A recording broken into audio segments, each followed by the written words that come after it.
遥之上，高山流水可及。 Selamat datang di channel Rahmat Alur. Karena ini channel baru, mohon support dan dukungannya. Semoga dengan dukungan Anda channel ini dapat berkembang dengan cepat, dengan cara klik like, komen, subscribe dan nyalain tombol loncengnya, supaya ketika Mimin upload video baru, bakalan ada notifikasi yang muncul di handphone Anda. Oke, di mana kali ini, Mimin akan membahas alur cerita Donghua baru, yang judulnya Ren Jian Zui Deyi, atau dalam bahasa Indonesia pendekar pedang yang paling dibanggakan. Oke, kalau gitu langsung saja kita masuk ke alur ceritanya. Diceritakan bahwa sekitar 30 tahun lalu, Raja Iblis Banteng masuk ke dunia mereka.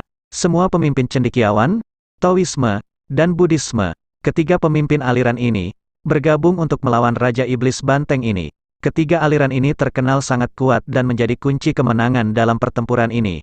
Tapi ternyata semuanya lebih bergantung kepada sang pemimpin faksi pedang, yang bernama Cao Qingqiu. Dialah yang terkuat di sini, dan pertarungan pun terjadi. Di sini ada pemimpin aliran Buddhisme yang bernama Biksu Huichou.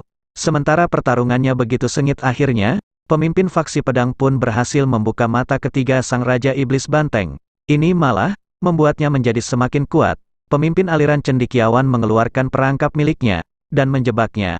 Tapi itu ternyata tak cukup, pemimpin aliran Taoisme juga ikut turun tangan. Itu juga tetap tak cukup, di sini masih ada pemimpin Buddhisme. Sang biksu pun mengeluarkan tubuh emas, dan pertarungan pun terjadi. Sementara kedua pemimpin aliran memberikan kekuatannya kepada Cao Qingqiu. Pemimpin Buddhisme yang kalah pun juga ikut memberikan kekuatan penuh kepada Cao Qingqiu, dan serangan terkuat pun dilancarkan.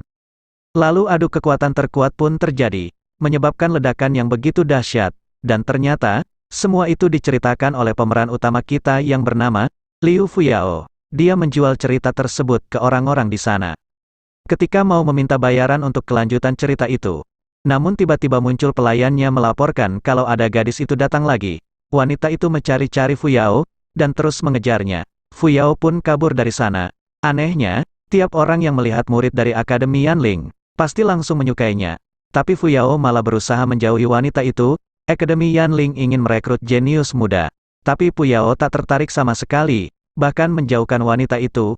Wanita ini bernama Gu Yan, berasal dari Akademi Yanling. Bagi Fuyao semua orang yang menggunakan uang bisa masuk ke Akademi Yanling.